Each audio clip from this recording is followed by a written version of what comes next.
ನಿಮ್ಮನ್ನು ಪ್ರೀತಿಸಿ ಬಿಟ್ಟು ಹೋದವರು ನೀವೇ ಬೇಕು ಅಂತ ಮತ್ತೆ ವಾಪಸ್ಸು ಬರುವ ಹಾಗೆ ಮಾಡುವ ಈ ಒಂದು ಸರಳ ಆಕರ್ಷಣ ತಂತ್ರ ಇವತ್ತಿನ ವಿಡಿಯೋದಲ್ಲಿ ತಿಳಿಸ್ಕೊಡ್ತೀವಿ. ಯಾವುದೇ ಒಬ್ಬ ವ್ಯಕ್ತಿಯಾಗಲಿ ನಿಮ್ಮಂತೆ ನೀವು ಬಯಸಿದ ಹಾಗೆ ನಿಮ್ಮ ಜೊತೆಯಲ್ಲೇ ಇರಬೇಕು ಅನ್ನುವುದಾದರೆ ಈ ಒಂದು ತಂತ್ರವನ್ನು ಶಿವಾನಂದ ಗುರುಗಳು ತಿಳಿಸಿರುವ ಹಾಗೆ ಇವತ್ತೇ ಮಾಡಿ ನೋಡಿ. ಖಂಡಿತವಾಗಿಯೂ ಯಶಸ್ವಿ ಪ್ರಯೋಗವಾಗುತ್ತದೆ. ಈ ತಂತ್ರವನ್ನು ಮಾಡುವ ಮೊದಲು ಕೆಲವೊಂದು ನಿಯಮದ ಕಟ್ಟುಪಾಡುಗಳನ್ನು ಅನುಸರಿಸಬೇಕು. ಆ ವ್ಯಕ್ತಿ ಉಪಯೋಗಿಸಿದ ಒಂದು ಎಳೆಯ ಕೂದಲು, ಹೌದು, ಆ ಕೂದಲನ್ನು ತಂದು ಒಂದು ನಿಂಬೆಹಣ್ಣಿಗೆ ಚೆನ್ನಾಗಿ ಗಂಟು ಹಾಕಿ ಸುತ್ತಬೇಕು.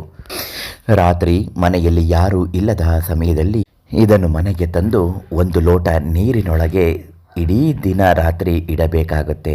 ಬೆಳಗ್ಗೆ ಎದ್ದ ತಕ್ಷಣ ಆ ಲೋಟದಲ್ಲಿ ಇರತಕ್ಕಂತಹ ನಿಂಬೆಹಣ್ಣಿನ ಮೇಲೆ ಒಂದು ಕರ್ಪೂರವನ್ನು ಹಚ್ಚಿ ನಿಮ್ಮ ಯಾವ ಕೆಲಸ ಅವರಿಂದ ಆಗಬೇಕು, ಪ್ರೀತಿಸಿದ ಹೊರಟು ಹೋಗಿರುವವರು ಮತ್ತೆ ಬಂದು ಸೇರುವಂತೆ ಆಗಬೇಕು ಅಂತ ಸಂಕಲ್ಪ ಮಾಡಿ 8 ಲವಂಗವನ್ನು ಸುಡುತ್ತಾ ಬರಬೇಕು. ಈ ರೀತಿ ಸುಡುವಾಗ ಕೆಲವೊಂದು ಕಟ್ಟುಪಾಡು ನಿಯಮದ ಅನುಸಾರ ರಹಸ್ಯ ಮಂತ್ರಗಳನ್ನು ಪಂಡಿತ್ ಶಿವಾನಂದ ಗುರುಗಳು ತಿಳಿಸಿಕೊಡುತ್ತಾರೆ. ಅದರಂತೆ ನೀವು ಮಾಡಬೇಕು.